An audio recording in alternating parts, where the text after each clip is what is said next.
புதிதாக கட்சி தொடங்கியிருந்தாலும் நடிகர் விஜயின் தமிழக வெற்றிக் கழகத்தின் மாநாடு என்றால் முழு இந்தியாவுமே திரும்பி பார்க்கும் அளவில் கூட்டம் கூடுகின்றது.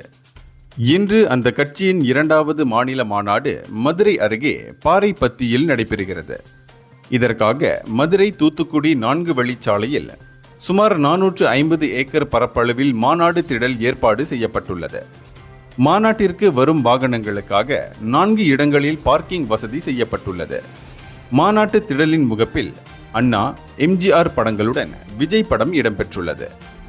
மாநாட்டையொட்டி அந்த பகுதிகளில் போக்குவரத்து முற்றிலும் மாற்றம் செய்யப்பட்டுள்ளது. மாநாட்டில் விஜய் தொண்டர்களை நடந்து சென்று சந்திக்கும் வகையில் 250 மீட்டர் நீளத்திற்கு ரேம்ப் வாக் நடைமேடை அமைக்கப்பட்டுள்ளது. தொண்டர்கள் உட்காருவதற்காக சுமார் 1,50,000 இருக்கைகள் போடப்பட்டுள்ளன. மாநாடு இன்று பிற்பகல் 3 மணிக்கு துவங்கி இரவு 7:15 மணி வரையில் நடைபெறுகிறது. தமிழகத்தின் பல்வேறு பகுதிகளிலிருந்து 3500 போலீசார் பாதுகாப்புக்காக குவிக்கப்பட்டுள்ளனர்.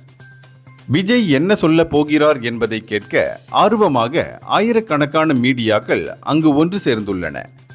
தேர்தல் நெருங்கி வரும் நிலையில் இந்த மாநாடு நிச்சயமாக தமிழ்நாட்டின் ஆளுங்கட்சியை மட்டுமல்ல, மத்திய அரசாங்கத்தையும் கூட அதிர்ச்சி அடைய செய்துள்ளது என செய்திகள் வெளியாகியுள்ளன. இந்தியர்களின் இதய குரல் மக்களோசை.